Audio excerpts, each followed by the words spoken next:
प्रिय भाई बहनों, आज की रोटी की वर्षवर्षीय व्यक्ती गेले येशू ख्रिस्तांची मधुर नावाचे सप्रेम नमस्कार. आज की दिनांक 1 ऑगस्ट 2025 शुक्रवार. सकाळी लवकर उठणे. मी जगात झाली तरी तू माझ्याबरोबर आहेस. स्तोत्र संबसी 39 अध्याय 18 वचन. जर ख्रिस्त आपल्यात वास करत असेल तर आपण प्रत्येक नवीन दिवस प्रभूच्या उपस्थितीत आनंदाने सुरू करू शकतो. त्यानेच तर आपल्याला वचन दिले आहे, मी तुमच्याबरोबर असेल. बायबलमध्ये देवाची उपस्थिती बद्दल अनेक वचने आहेत आणि आपण त्यावर अनेक प्रवचने ऐकली आहेत. तरीही काही वेळा आपल्याला ती उपस्थिती जाणवत नाही.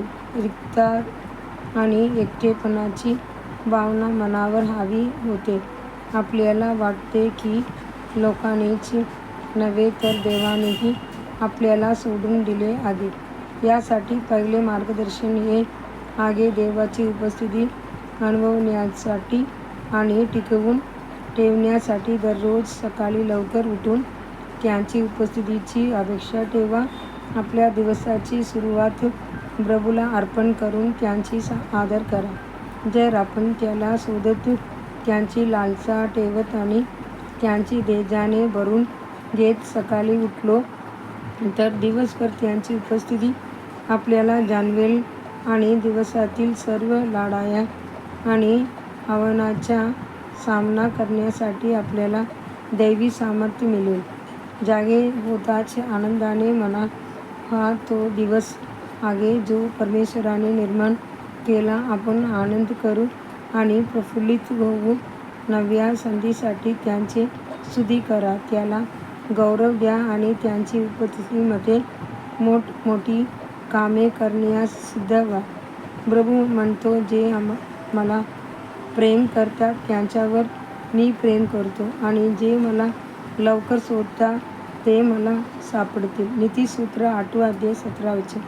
मी धार्मिकतेच्या मार्गाने चालतो, न्यायाची वाटावरून मार्गक्रमण करतो. जे मला प्रेम करतात त्यांना समुद्र वारसा देतो आणि त्यांची खजिन्याने भरून टाकतो. नीतिसूत्र 8 अध्याय 20 आणि 21 वचन.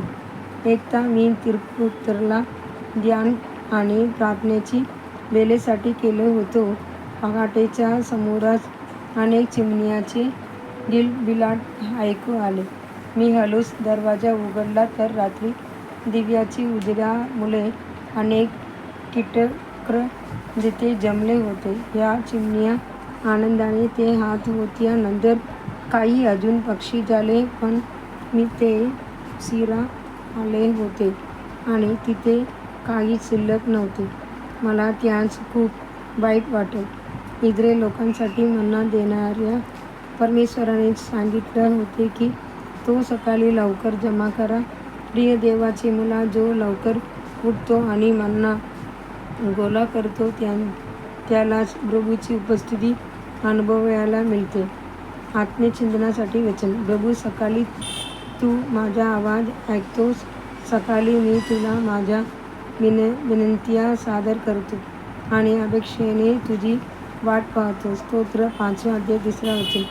दिवसासाठी बायबल वाचन. सकाळी स्तोत्र 57 अध्याय 58 अध्याय 59 अध्याय. संध्याकाळी रोमकर्स अध्याय 4. धन्यवाद.